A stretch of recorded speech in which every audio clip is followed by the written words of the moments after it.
एक नगर में राजा विक्रमजीत अपनी पत्नी रानी पद्मावती के साथ रहते थे। उन दोनों को किसी चीज की कमी नहीं थी।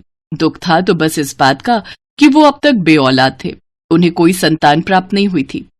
उसी नगर में चंद्रगुप्त नाम का एक ब्राह्मण अपनी पत्नी जयश्री के साथ रहता था। रानी और जयश्री में बड़ी गहरी मित्रता थी। एक शाम वो दोनों घूमने के लिए सरयू नदी के पास गई, जहां उन्होंने देखा कुछ औरतें पेड़ के नीचे भगवान शिव और माँ पार्वती की मूर्ति की पूजा अर्चना कर रही थी। वो दोनों उन महिलाओं के पास गई और उनसे पूछा, ये तुम सब क्या कर रही हो? बहन, हम बेऔलाद हैं और बच्चे की चाह हेतु हम संतान सप्तमी का व्रत कर रहे हैं। सुना है जो भी ये व्रत करता है उसे इसका फल अवश्य मिलता है। रानी और ब्राह्मणी दोनों ने लगातार ये व्रत करने का संकल्प लिया, लेकिन रानी ये व्रत नियमित तौर पर नहीं करती। वो कभी करती तो कभी भूल जाती, जबकि जयश्री ने सभी व्रत किए।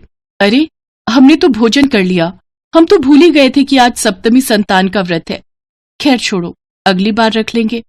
ओम नमः शिवाय, ओम नमः शिवाय, ओम नमः शिवाय। प्रभु, मेरा ये व्रत श्रद्धानुसार पूर्ण हो प्रभु। फिर कुछ समय बाद उन दोनों की मृत्यु हो गई। अगले जन्म में रानी ने बंदरिया और ब्राह्मणी ने मुर्गी की योनि में जन्म लिया। लेकिन इस जन्म में भी मुर्गी बनी ब्राह्मणी को संतान सप्तमी व्रत की महिमा याद रही और वह लगातार भोलेनाथ की मन ही मन उपासना करती रही और व्रत करती रही। लेकिन बंदरिया के रूप में रानी को कुछ भी याद नहीं था। कुछ समय बाद उन्होंने ये योनि भी त्याग दी और कुछ समय बाद अगले जन्म में जयश्री ने ब्राह्मण के घर एक कन्या के रूप में जन्म लिया। धीरे धीरे जयश्री बड़ी हुई और उसका विवाह वृक्षपुरी निवासी सुधीर से हुआ। तो वहीं रानी ने एक राजा के घर जन्म लिया और उसका विवाह राजकुमार विजेंद्र कुंवर से हुआ। इस जन्म में भी जयश्री ब्राह्मणी को उस व्रत के बारे में याद रहा, जबकि रानी सब भूल गई थी।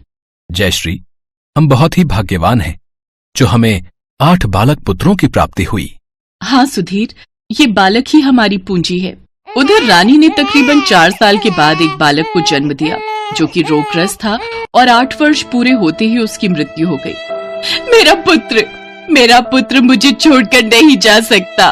उसकी मौत के बाद रानी उदास रहने लगी। उसने जब ब्राह्मणी के 8 पुत्रों को देखा तो जल भुन गई। बड़ा घमंड है इसे अपने पुत्रों पर, लेकिन मैं ये घमंड तोड़ दूंगी।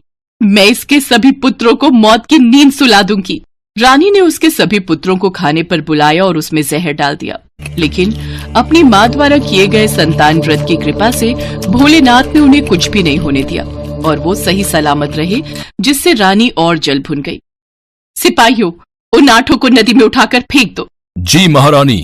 किंतु इस बार भी वो सभी सही सलामत बच गए। ये चमत्कार देख रानी ब्राह्मणी के पास गई और उससे क्षमा मांगने लगी।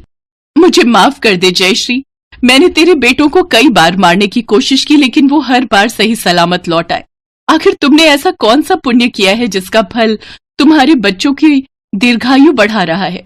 ये सब संतान सप्तमी व्रत का फल है रानी साहिबा, जिसे मैं हर जन्म में करती आई हूँ। और मुझे लगता है तुम्हारे संतान सप्तमी व्रत न करने की वजह से ही तुम आज भी संतान सुख से वंचित हो। इसलिए तुम अब नियमित रूप से ये व्रत करो, जिससे तुम्हारा ये दुख दूर हो जाएगा। रानी ने फिर वो व्रत लेना शुरू किया। भोलेनाथ की कृपा से उसे संतान सुख की प्राप्ति हुई और उसने 2 पुत्रों को जन्म दिया। अब वो भी नियमित तौर पर ये व्रत करने लगी और उसके अब सभी दुख दूर हो गए।